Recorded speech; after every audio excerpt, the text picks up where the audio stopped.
Ya, permainan tradisional anak-anak kaya dalam aspek pendidikan banyak memberikan instruksi untuk anak-anak, mulai dari nilai kerjasama, usaha, disiplin diri, akurasi, solidaritas sosial, dan sportivitas dan sebagainya. Salah satunya ialah congklak. Congklak merupakan permainan tradisional yang dapat dimanfaatkan sebagai media belajar untuk anak-anak, khususnya belajar berhitung.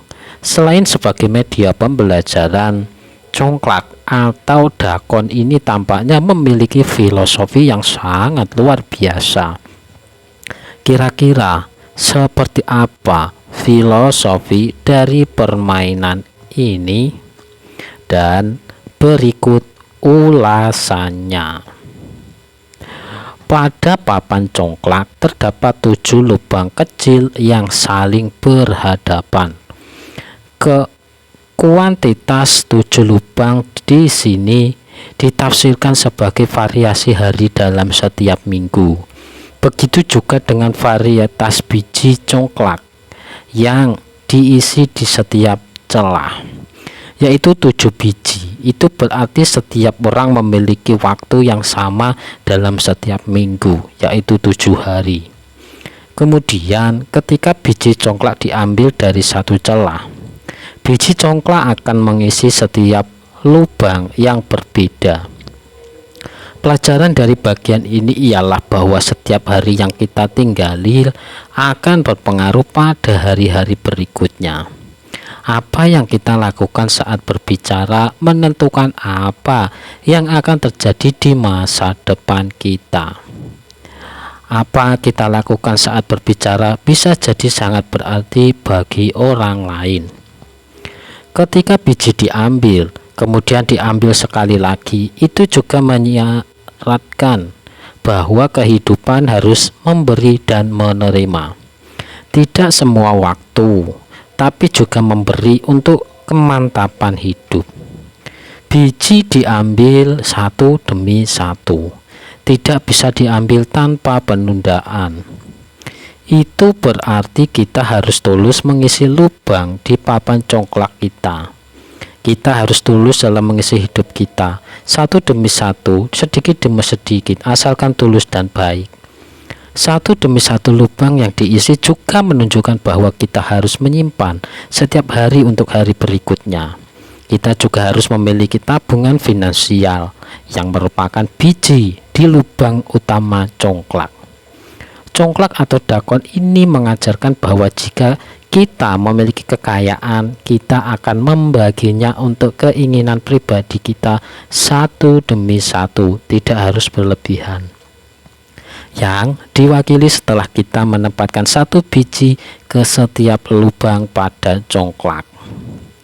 Ketika rezeki yang diperoleh berlebih, kita bisa menyimpan di lubang atau lumbung sekali lagi, cukup satu saja. Dan jika kita masih memiliki kelebihan, kita membaginya dengan saudara, tetangga, teman, dan sebagainya. Hal itu ditandai dengan menempatkan satu biji di setiap celah papan congklak teman. Namun, kita tidak diizinkan menempatkan benih di lubang utama lawan. Mengapa? Hal itu diartikan sebagai tanggung jawab pemilik untuk membantu dirinya sendiri, yang dilambangkan sebagai tabungan finansial kita. Tujuannya adalah bahwa dalam hidup kita diajarkan untuk tidak berlebih-lebihan dan berbagi dengan orang lain. Dan berlatihlah untuk bertanggung jawab atas kehidupan pribadi kita. Dalam permainan ini diperlukan teknik yang baik agar biji milik kita tidak dikonsumsi oleh lawan. Pelajarannya adalah bahwa dalam hidup pasti memiliki pesaing, tapi itu tidak berarti harus menjadi musuh.